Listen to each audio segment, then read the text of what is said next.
এক ধনী পরিবারের ভাই বোন এসেছিলেন তাদের কনস্ট্রাকশন সাইট পরিদর্শনে। তাদের চোখে পড়ে একজন কর্মী মাটিতে শুয়ে আছে। বিন্দুমাত্র ভাবনা না করেই সোজা গিয়ে তিনি সেই ঘুমিয়ে থাকা মানুষটিকে এক লাথি মারেন। পাশে দাঁড়ানো টনির তো কিছুই বোঝার সুযোগই ছিল না। হঠাৎ সেই ধনী মেয়ে এগিয়ে এসে টনিকে সপাটে এক চড় মারল। কঠিন গলায় বলে উঠল, তোমাকে এখনই কাজ থেকে বের করে দিতে পারি, আমাদের এমন ক্ষমতা আছে, চাইলে তোমার পুরো কেরিয়ার ধ্বংস করে দিতে পারি। কিন্তু তারা তখনও জানতো না এই অহংকারের জন্য খুব শীঘ্রই চরম মূল্য দিতে হবে তাদের। কারণ টনি কোনো সাধারণ নির্মাণ শ্রমিক ছিল না। এই টনিকেই সেই মেয়েটির বাবা 3 রাত 3 দিন ধরে অনুরোধ করেছিলেন যেন তিনি তাদের সাইটে কাজ করেন। টনি পাথরের গুণমান এক নজরে চিনে ফেলতেন।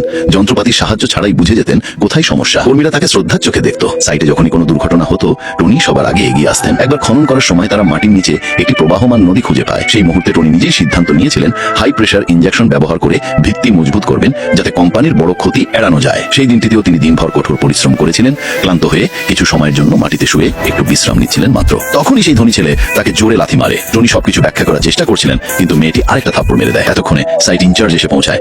সামনে মালিকের সন্তানদের দেখে সে একটু থেমে গিয়ে বলে, এই টনিকেই আমরা সবাই শ্রদ্ধা করি, পুরো সাইটের কর্মীরা ওকে অনুসরণ করে। এই কথা শুনে মেয়েটির রাগ আরো বেড়ে যায়। তার মনে হতে থাকে টনি বুঝি নিজের একটা আলাদা ক্ষমতা গড়ে তুলেছে সাইটে।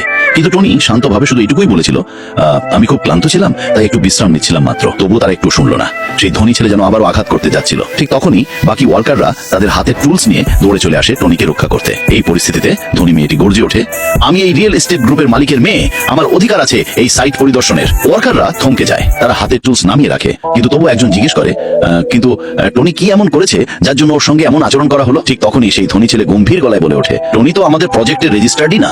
সে সঙ্গে সঙ্গে তার টিমকে নির্দেশ দেয়, কোম্পানির এমপ্লয়ি লিস্ট চেক করো। লিস্ট ঘেটে দেখা গেল সত্যি টনির নাম সেখানে নেই। এমন সময় সাইটের প্রধান ক্যাপিটাস টনির সামনে এসে দাঁড়ায়।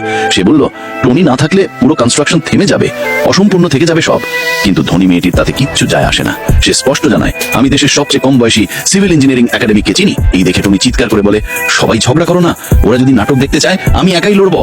টনির সাহস দেখে ক্যাপিটাস এক কমান্ড দেয় আর মুহূর্তের মধ্যেই সব কর্মীরা নিজেদের টুলস ফেলে দেয়। ধনী মেয়েটি হুমকি দিতে থাকে, যদি এই কাজটা হারাও তাহলে পরিবার চালাবে কিভাবে? কিন্তু টনি তাদের শান্ত করে, আমি চাই না আমার কারণে তোমাদের চাকরি চলে যাক। তবু কেউ পিছিয়ে আসেনি। সবাই একসাথে বলল, আমরা টনির পাশে শেষ নিঃশ্বাস পর্যন্ত থাকবো। এই দেখে সেই ধনী ভাই বোনের মুখ শুকিয়ে গেল। তারা বুঝে গেল এবার জোর করে কিছু করতে হবে। ঠিক তখনই এক কর্মী ছুটে এলো, হাঁপাতে হাঁপাতে জানালো, ড্রিলিং মেশিনের বিট নিচে পড়ে গেছে, একজন আহত হয়েছে। টনি দেরি না করে দৌড়ে গেল, নিজের ব্যাংক কার্ড বের করে দিল, বলল, ওকে সেরা হাসপাতালে নিয়ে যাও। টনি বুঝতে পারলো যদি বিট না তোলা যায় তাহলে সব কাজ, সব পরিশ্রম অর্থহীন হয়ে যাবে। উপরে দাঁড়িয়ে সেই ধনী ভাই বোন ঠাট্টা করতে লাগলো। টনি কি নিজেকে হিরো ভাবছে?